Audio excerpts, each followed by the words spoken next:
You are watching and listening to the Electronic Intifada. I am Jon Elmer. This is the Resistance Report for day 734 of Israel's genocide. I am reporting this on the 9th of October with talk of a ceasefire that will apparently be implemented sometime within the next 24 hours. Um, but we will continue to follow those events very closely. But for now, let's take a look at the resistance operations in Gaza from the past week. Since you saw me last, all these videos, as ever, are from that window of time. This is the map from the International Organization of Migration and the United Nations Migration Cluster. It's a map showing the neighborhoods in Gaza City with arrows down to the middle camps and to the south in Mawasi.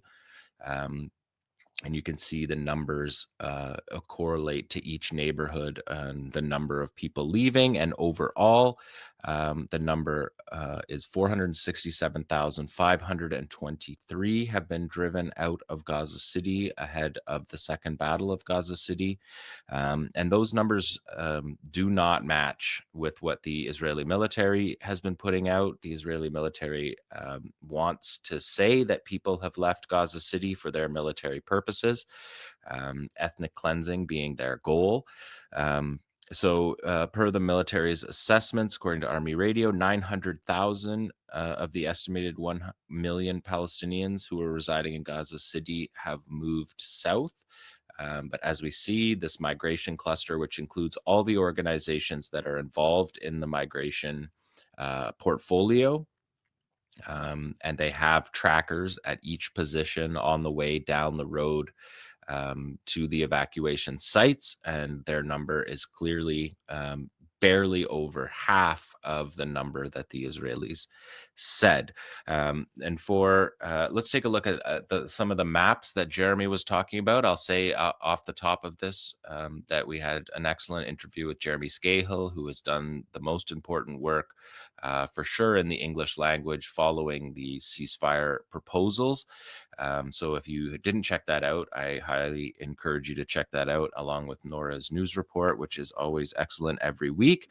But we're going to take a look at some of those maps that were talked about earlier in the show. This is the napkin map that Musa Abu Marzouk was making fun of, and that Jeremy and Ali and Nora were talking about, because it's kind of just a random yellow line. It doesn't really correlate to Israeli positions, especially in the south there and in the north and the far north. But this is what Trump released as the first stage of the withdrawal.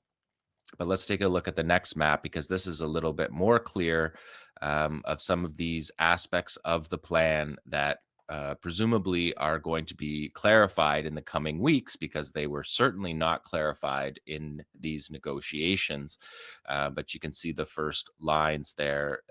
The blue line is the Israeli line of control. But this is just Al Jazeera using the Trump maps and the Israeli maps to try to figure out where those lines are. But people who follow the resistance report will know that Israeli lines of control are not that blue line at all. They're not in the middle camps in any way. They're not that deep in Gaza City or on the corridors.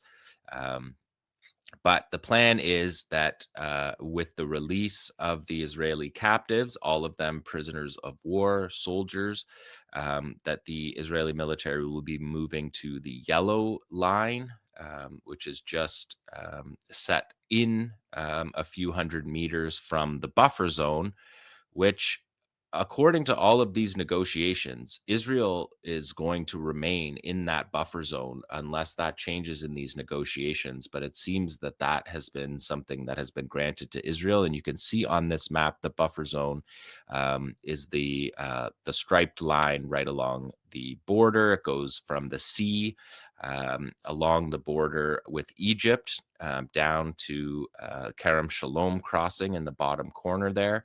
The Rafah crossing is about halfway between the Kerem Shalom crossing and that where you see Rafah labeled there. So these are very, very important points that need to be clarified in this deal, because the Rafah crossing was promised by Egypt to be opened in a bilateral agreement with the Israelis because of their peace treaty with Israel from the 1970s.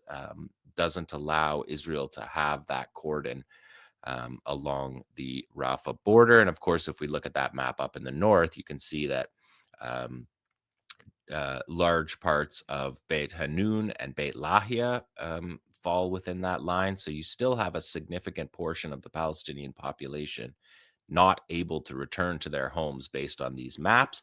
And that's something that we will be tracking in the coming weeks. And just to say about the Israeli military position on this, the Israeli military chief of staff, 𝐓𝐡𝐞 𝐄𝐥𝐞𝐜 said just the other day that we must not forget that Hamas remain undefeated as a political and military system in Gaza.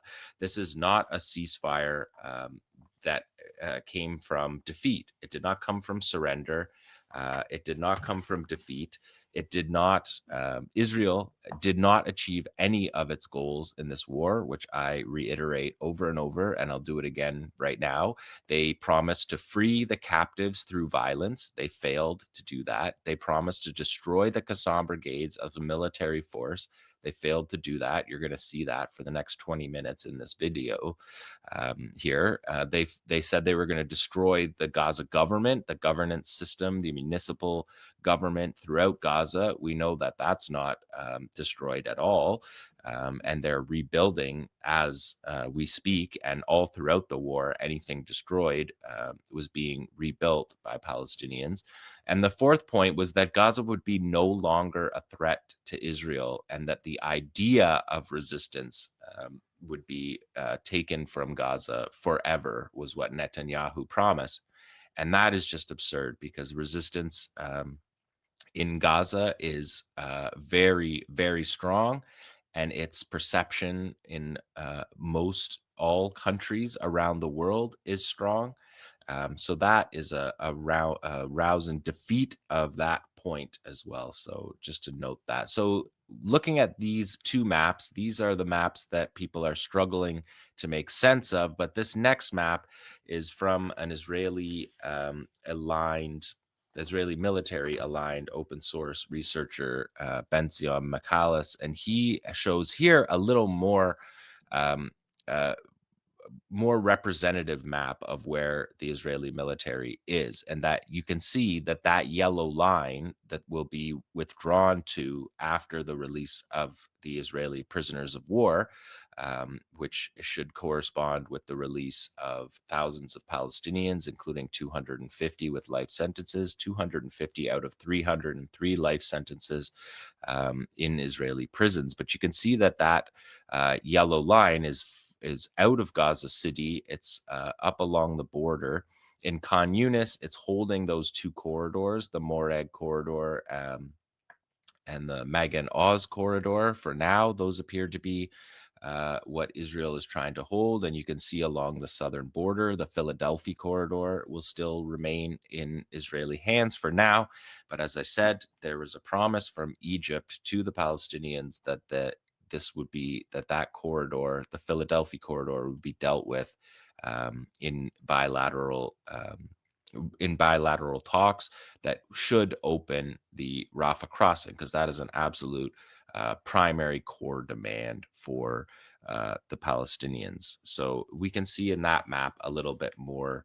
The blue line is where the Israelis are now, and you can see that the blue line, if you follow it from the coastline north of Gaza City, there it cuts. They're surrounding with 3 divisions right now, Gaza City, and they've pushed across the Netzarim corridor, which you can see there is the white line as you follow that blue line out of Gaza City.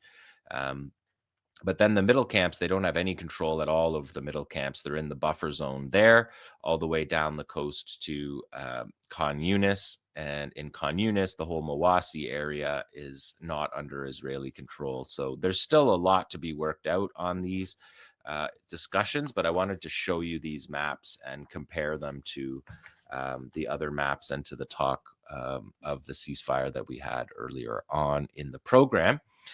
So moving to northern Gaza, we're focusing in on Gaza City. The main battle in Gaza City this past week was in the Tel El-Hawa neighborhood in the southwest corner of Gaza City, and the Al Ramal areas, the downtown core of Gaza City. This is the commercial, industrial, social downtown core of the Gaza Strip, and the Shati refugee camp, the beach refugee camp.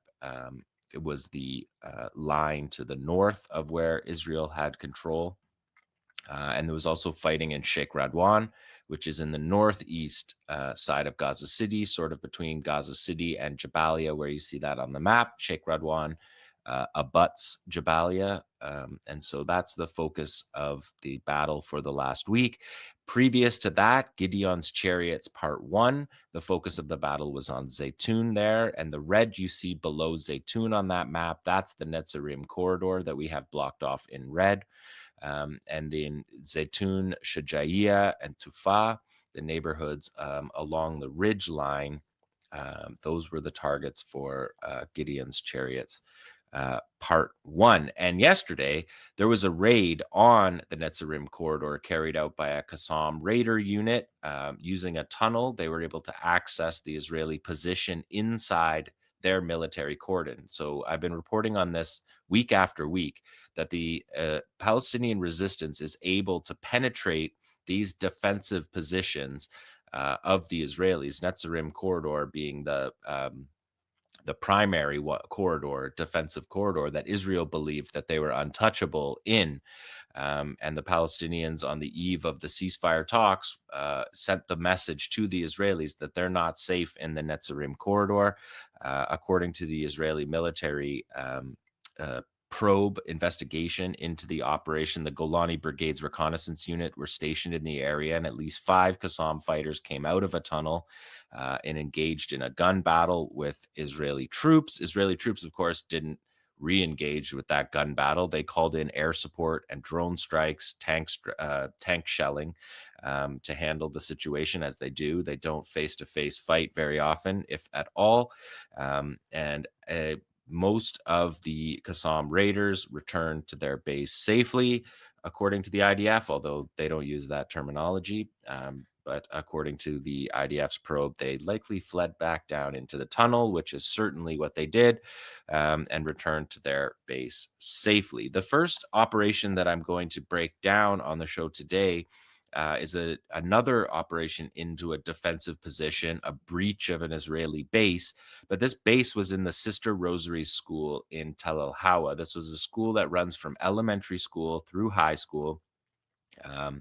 Ruwaida Amer, an excellent journalist and educator whose work you have read on the Electronic Intifada and have watched on this program, Reporting from Gaza, wrote about the school that the Israelis made this base in for 972 magazine in late 2023. And she writes, in November, while Israeli forces were present in Tel El-Hawa area, so this is the first time they were present, in November 2023.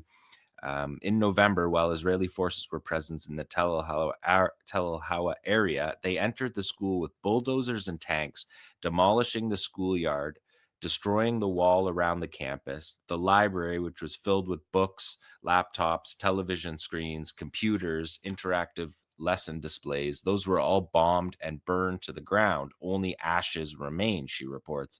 The elevator that was built last year was burned and destroyed, as was the school theater where we gathered for the most beautiful moments, from graduation ceremonies to national, cultural, and religious celebrations. Israeli tanks and bulldozers destroyed even the kindergarten. And this school, the Sisters Rosary School, was established in 2000, and between 2000 and 2023, they went from 160 students to 1,250 students in this Catholic school that was serving a multi-denominational school, often serving underprivileged Palestinian Muslim families in Gaza City. A significant institution in the city, And that's what this base is, and that's what we're going to see. So this points to, in the first, what Rueda is reporting on was the first time the Israelis sacked Gaza City, and they went around and they burned everything. That was their move at that time, was that they weren't knocking down every building, like they came to do later in the genocide. But at that point in the genocide, people remember back, they were torching everything. They were torching buildings, taking TikTok videos showing them throwing fire into buildings to burn them, and to leave nothing but the burnt out husks of the buildings, which they then in Gideon's Chariots 1 and were attempting to do in Gideon's Chariots 2 to eliminate the buildings altogether. So you can see just in this one school in Gaza City, the genocide progress from what Israelis believed would be their one shot at fighting in Gaza City. And there they went scorched earth, burn all the buildings, burn people's belongings, have people come home to burnt out houses that didn't have any of their belongings, or the schools, burn them out so there was no resources left in the schools. And you can see the genocidal nature of Israel's war through these stories. So this is the Sisters Rosary School in Tel El Hawa.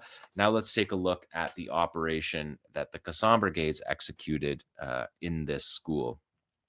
So where they're showing you here just a little sizzle reel of the operation. The key aspects of the operation were a guerrilla action device placed within the turret gap of that tank that you saw. And this is the fighter who carried, you can see him with the green triangle. He was the one who carried multiple IEDs to the Namur troop carriers. Here we see the fighters assembling and talking, and the fighters say, the brothers in the assault unit are just meters away from the target. God willing, we will take down this tank and its crew. This next fighter say, we are the Qassam Brigades. We have prepared for you deadly ambushes. And the final fighter says, we will remain on the mountain of archers, and behind us the voice of the prophet shaking us. Do not retreat. Do not retreat.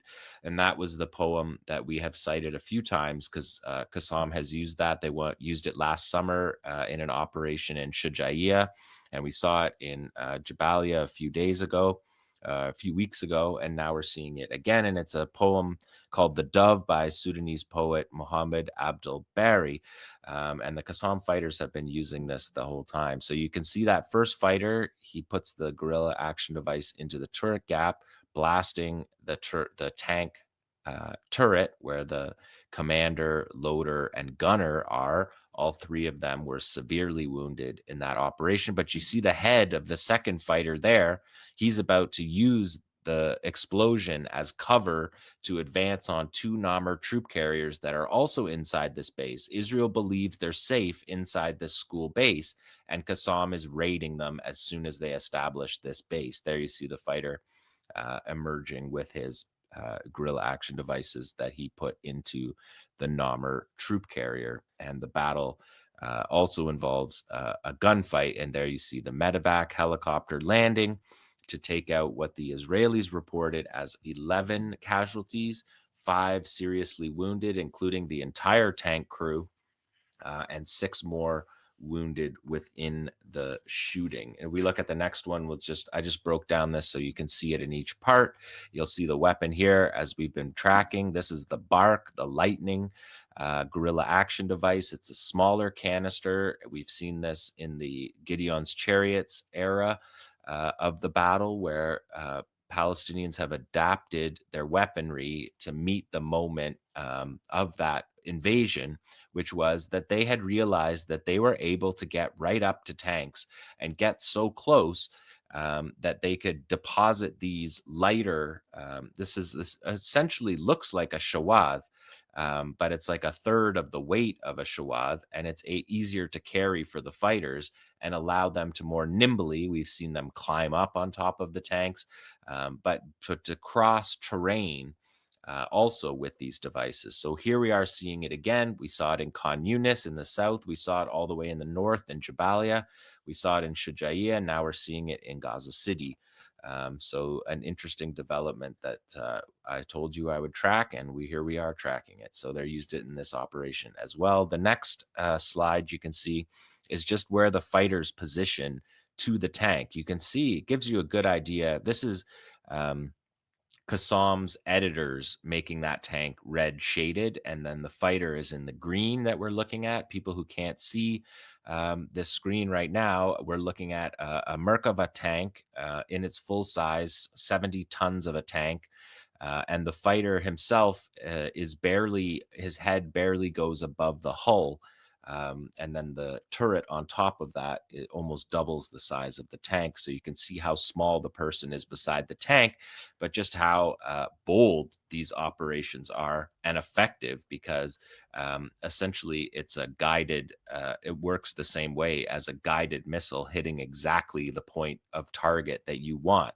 So he's sliding that underneath the turret gap. You can see the ball and chains hanging down there. That is to intercept 𝐓𝐴𝐶 fire that will break up the rocket and to protect that turret gap. So the fighter's actually going to the defensive part of the tank and opening that series of chains and slipping the device inside of it, and then blowing it up inside the turret, which is where the loader, the gunner, where the weaponry is, and where the tank commander is, who is one of the 11 casualties in this operation. We could see it again even closer in this next slide.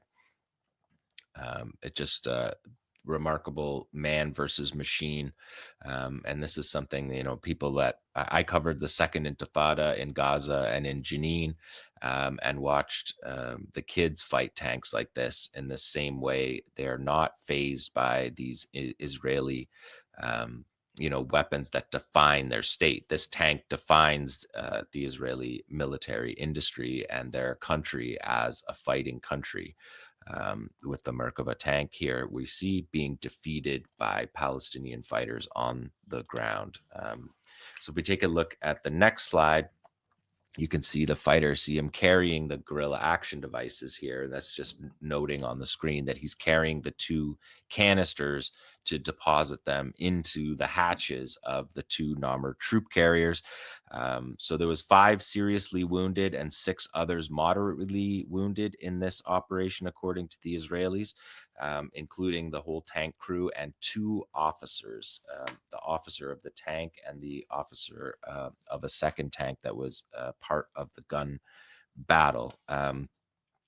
Yeah, so if we look at the next one, are we on 10? Because we do have the audio on this next slide, because I wanted to show you what this looks like with audio. So just to warn you, you're going to hear gunshots, but you're going to see and hear this raid full.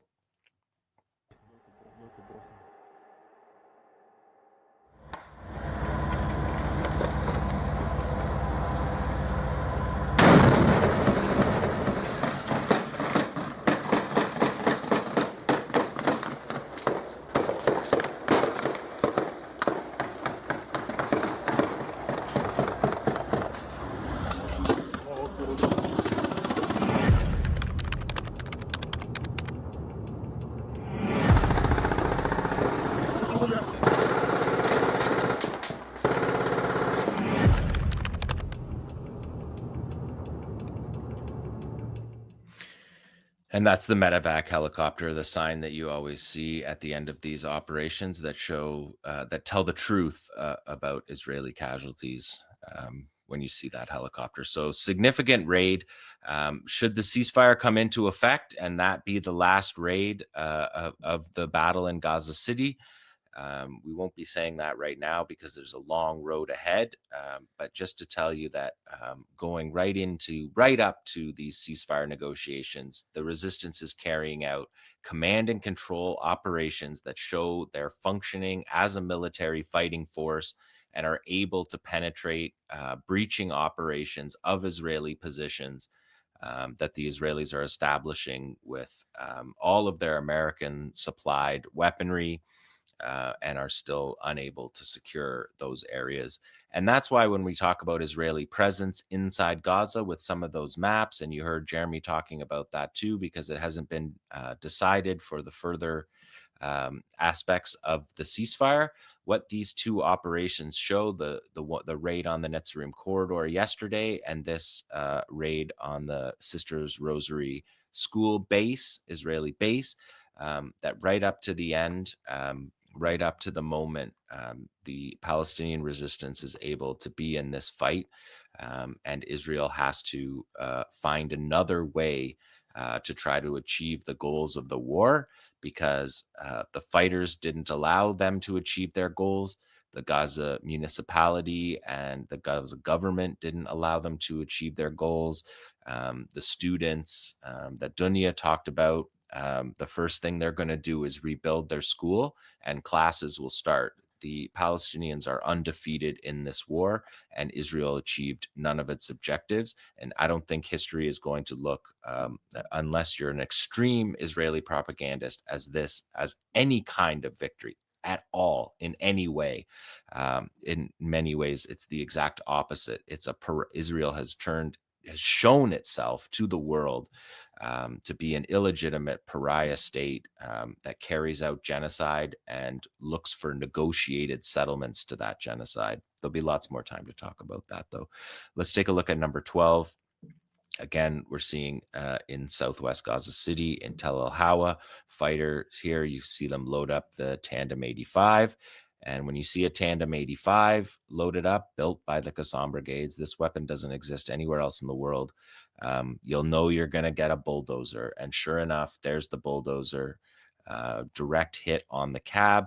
So Qassam is still using appropriate weapons. Any indications that we're seeing of their ability to fight being reduced or blocked is just simply not true.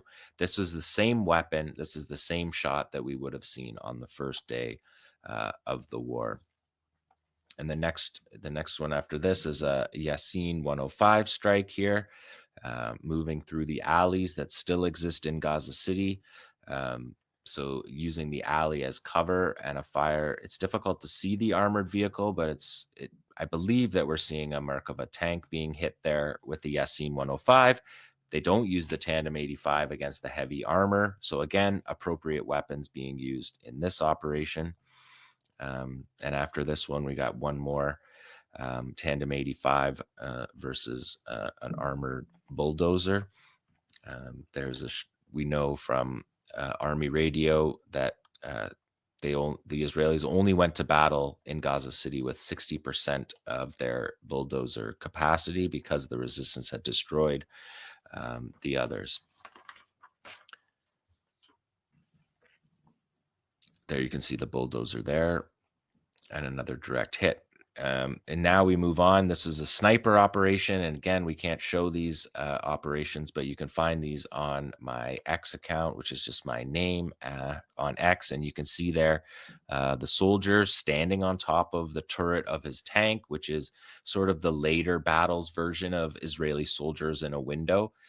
Standing with 2 points touching your tank is not military standard for how to operate. And he is going to pay the price for that. You can see that in the next slide with the famous triangle. And the Israelis admitted that this soldier was killed in sniper fire. This was on the 24th of September. And they admitted that they did not find the source of the fire on that operation that killed that Israeli soldier. Next, we have a Saraya sniper operation. You can see the soldier on the roof, again with the triangle, and we can see the surveillance gear set up to the right of the soldier there. Again, we're not going to be able to show you this shot, but you can see the shooter in the next slide with an Iranian Dragunov, an SVD sniper rifle. And you can see, again, proper technique inside the building, completely inside the building they're shooting from, no muzzle flash to be tracked. And that's why these fighters get away. You can see that on the next slide as well. That's why these fighters get away. And the Israeli military admitted that this shooter wounded a soldier, and they were unable to locate the source of the fire on that one. The next one we have is this ambush is actually from last week. My notes got stuck together and we skipped this one last week, but this is an ambush by Saraya al-Quds in the Tel El Hawa neighborhood. You can see the two Humvees here. The fighters are talking here. The commander says, "We dedicate this operation to the heroes of 𝐓𝐴 𝐤𝐜 in all fields, in the Gaza Strip and the West Bank. And this is a message to our brave leadership abroad. We say to them, your sons, your soldiers, we are lying in wait for this usurping enemy, and we will ambush them and we will drive them out." And what you're going to see is a patrol route here being driven by two open Humvees. You can see there's no side panels on that Humvee. You can see the soldier there, blurred out as we do for these videos. And then these soldiers, these 𝐓𝐴 𝐤𝐜 fighters, are going to spray that Jeep. You can see the Jeep being targeted there. And you're going to see here the Jeep's retreat. And as the Jeep retreated, they left behind their Tavor bullpup Israeli weapons industries weapon. Probably fell out in their panic. And there you see the medical, those are the medical Humvees doing the medevac for that ambush. So a successful ambush here. Again, this is an attack helicopter that had to be brought in. That's not a medevac. That's an Apache that needs to come to support the ambushed targets. And then this end screen says that the rifle was captured during the operation.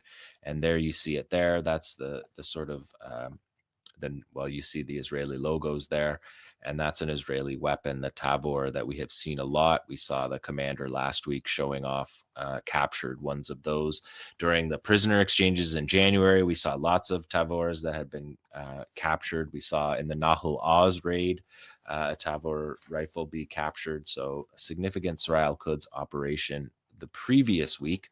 And now back to this week, we have another 𝐓𝐴 𝐤𝐜 operation. Again, a return to sender operation. Those are M15 Israeli anti-tank mines, American anti-tank mines, and that was a Shawad canister, an explosively formed penetrator. That there with the plastic that you see is a pressure plate detonator. They bury the pressure plate detonator, the Israeli vehicle, they pre-plant it, and then the Israeli vehicle drives over it. That's how these pre-planted weapons are used. Now we're seeing the tanks and bulldozers. Well, that's two tanks, but you're going to see bulldozers come in at the end of this one because they're moving through that same space, and they have eyes on that area, on the ambush area. The explosion and the smoke coming up from that showing a direct hit. And again, just surveillance, have eyes on these positions, even though this is a pre-planted weapon. So the spotters have played a crucial role all throughout this battle. We've seen that. And we see that in that video as well. And one final one from 𝐓𝐴 𝐤𝐜, another return to sender operation. They're showing us there another Merkava tank. We can see two of them. There's a Mark 84 series. That's a Mark 84 of the Mark 80 series bombs. That's a 2,000-pound bomb. And when the bombs don't go off, some people asked this in the comments about how they rewire the weapon. And what happens when the bomb doesn't detonate is that the fuse didn't detonate. And so the resistance is simply able to attach a fuse that reignites the same weapon that was dropped, which is a 2,000-pound bomb. That's about 50% of it is explosive weight. And that's how the resistance has been able to do it. So that is the resistance report for this week, day 734 of Israel's genocide. And we will continue to be on the story.